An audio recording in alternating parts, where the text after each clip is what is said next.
December 2nd of this year carries significance for millions of individuals who believe in the declaration of Biafra as a new independent nation. This movement, which has its roots tracing back to 1967, was born out of a hope that one day freedom will be attained. Anticipations run high. Could this finally be when the long sought after Biafra comes into being? Do the supporters of this movement possess the legitimacy to pursue these aspirations? What are the underlying rationales driving these plans? As the countdown to the 2nd of December begins, we embark on a journey through a brief history of Biafra on this first part of our three-part series, examining the series of events that have shaped the narratives of Biafra over these decades.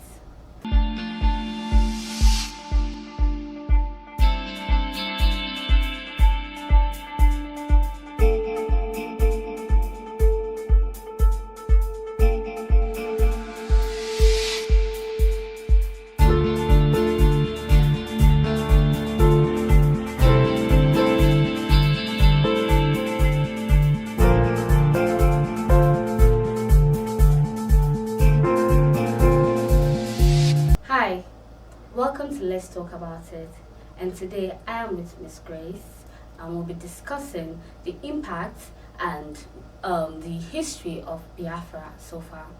So Biafra has been a short-lived republic that lasted from 1967 to 1970, and this is what actually led to the Nigerian Civil War. So what do you have to add on that?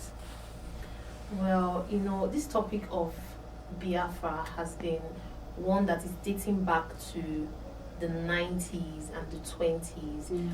We used to hear about this Biafra in school, how it came about, and just like you had mentioned, the reason for the Nigerian Civil War, that war that led to massive killings of women and children and men in this country, was because the federal government was trying to take over the territory of Biafra.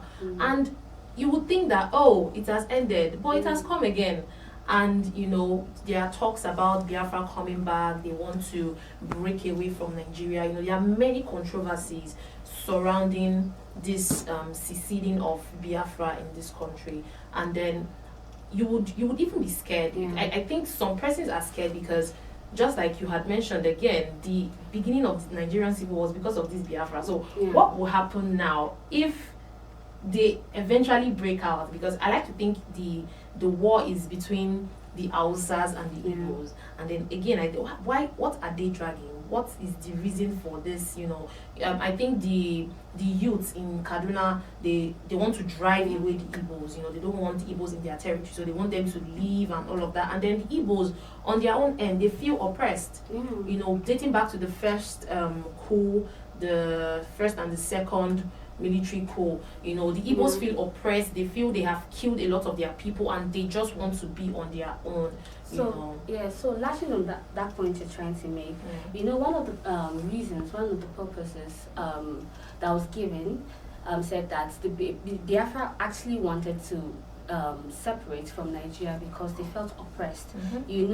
After the independence in Nigeria, there was a demarcation of regions. We know the House of Fulani in the north, we know the Yorubas in the west, and then the Igbos. But how the Igbo people can be? They were travelers. You could find them everywhere, and they were doing their businesses in the north. So there was like an oppression they felt during while being in the north. We have examples like the crisis that happened in Jos in 1945, which led to the killings of the Igbos, and families, their children, mothers were on the street, dead bodies on the street. So do you actually agree that actually these are the things that shaped to the forming or to the idea of wanting to actually break away from Nigeria? People think differently. So people have different reasons why they feel the Igbos want to actually, segregate themselves and have their own country. So let me just highlight some of the reasons. Some people think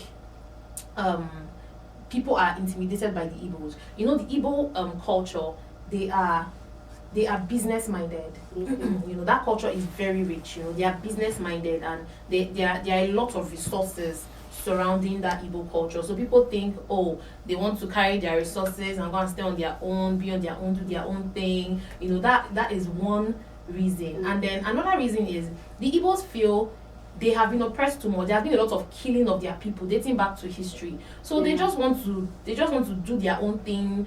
And you know, there are just a lot of controversies and reasons from different people why they think they should actually see. So let me add some points to what you're saying. So after the independence, 1960, there have been political power division. You know, the northern people, you know how the north in Nigeria can be very dominating when it comes to power, actually had the political power, you get. So it was actually obstructing the Igbos from like having a say in the political say, and then which now led to the first military coup that was led by the Igbo officials. It happened in January 1966.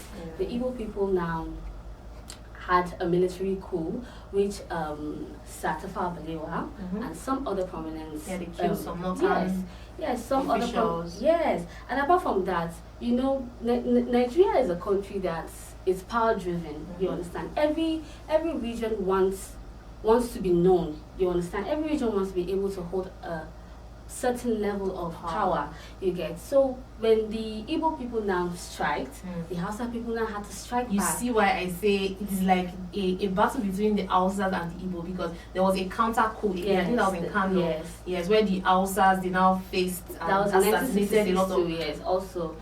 So the counter coup now led the Igbo people to flee from the north. They had to leave their businesses. Infrastructures were destroyed. And you know, the Igbo people are very dominating too in a way. When they come, they take over. They know how to feel at home.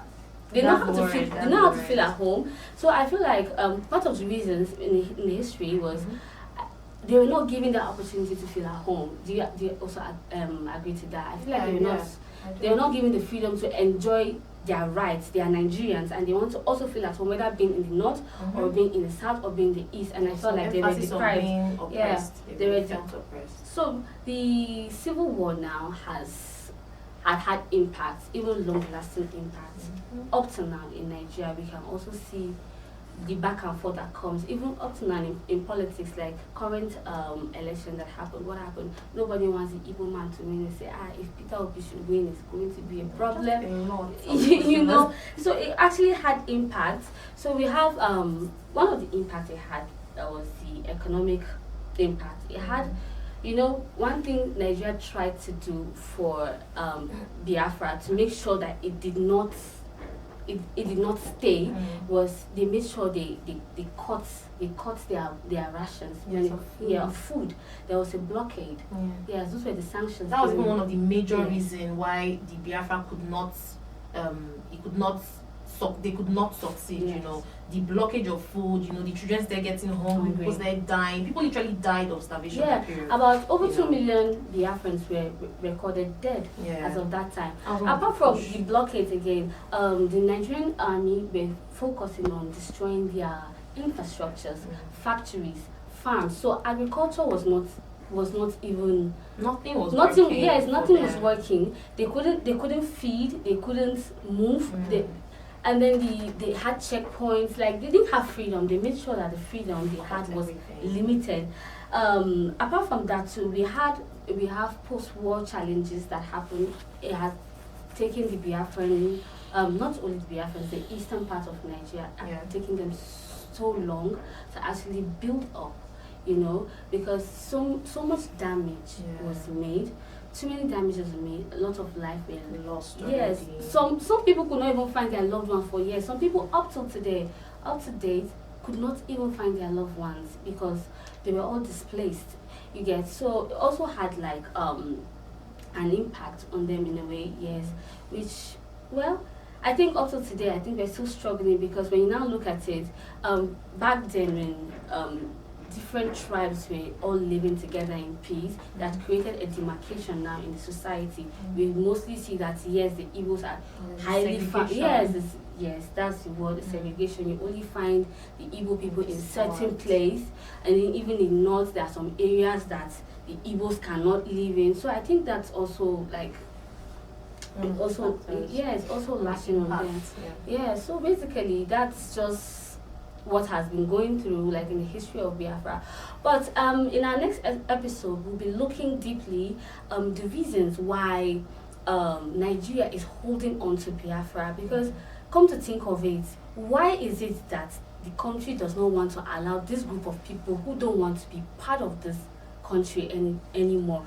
Why can't they just allow them to move? So, well, if you're still interested, you can tune in next week and get to find out reasons why we are still holding tight to the eastern part of Nigeria. Yeah, I'm sorry, Abby, just before we go, I think it's going to be a very interesting one to watch. Like, it's something we all anticipate to know how they are going to do. Because if you know, it's not provided in the constitution that they can actually separate. There is no provision for that in the constitution, unless they want to start amending, doing amendments and all of that. I know the process it's tedious, So we're looking forward to it actually. We'll be looking forward to discuss it, and we are going to see the factors and reasons why we are still holding tight to the eastern part of Nigeria. So, well, don't forget to tune in next week, same time, and don't forget to like, share, and drop your comments. Thank you for watching.